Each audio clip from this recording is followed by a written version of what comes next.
60 বছর বয়সে কোটি টাকা দিয়ে কি হবে?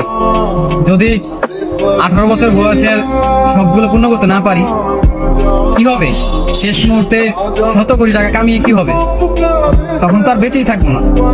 এখন এই বয়সের শখগুলো যদি পূর্ণ করতে না পারে, ছেলে মানুষ বয়স 18 হওয়ার পরই সে বাস্তবতা শিখে যায়, সে পরিস্থিতি বুঝে নিতে শিখে যায়। দায়িত্ব কি জিনিস তাকে শিখাতে হয় না, এমনিতেই বুঝে যায়। 18 বছরের পর একটা ছেলে বেকার থাকার যে কি যন্ত্রণা সেটা কেউ বুঝবে না। একটা ছেলে মানুষ বেকার, একটা ছেলে মানুষ ইনকাম করতে পারে না, এই কষ্টটা কেউ কখনো বুঝবে না। প্রত্যেকটা মানুষ তাকে ভুল বুঝবে। অথচ শেষ বয়সে এসে 100 কোটি কোটি টাকা দিয়ে কি হবে? আমার এই 18 বছর বয়সের যে স্বপ্নগুলো, যে শখ আহ্লাদগুলো, আমি তো সেইগুলোই পূর্ণ করতে পারলাম না। জীবন তো 18 বছর এসেই থেমে গেছে।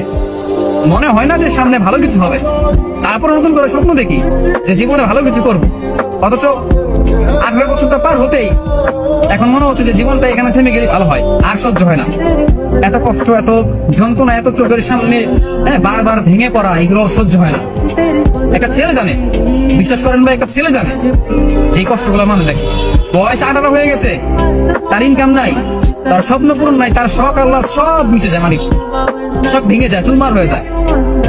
এখানে তার কত কিছু হয়। আর একটা 18 বছর পর একটা ছেলে মানুষ, বিশেষ করে তার সবচেয়ে শখের যে জিনিসটা হয় সেটা কি জানেন ভাই? সেটা হচ্ছে একটা মেয়ে মানুষ। হ্যাঁ, টাকা পয়সা পরে আছে, কিন্তু একটা মেয়ে মানুষের প্রেমে সে পড়ে। একটা ছেলের বয়স যখন 18 বছর পার হয় না, তখন সে একটা মেয়ের প্রেমে পড়ে।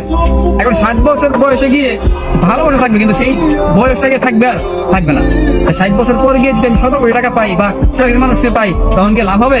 বাঁচবি বা কয়দিন? মানুষ বাঁচি বা কয়দিন? কেন যে জিনিসটা চায় সেই জিনিসটা পায় না, কেন?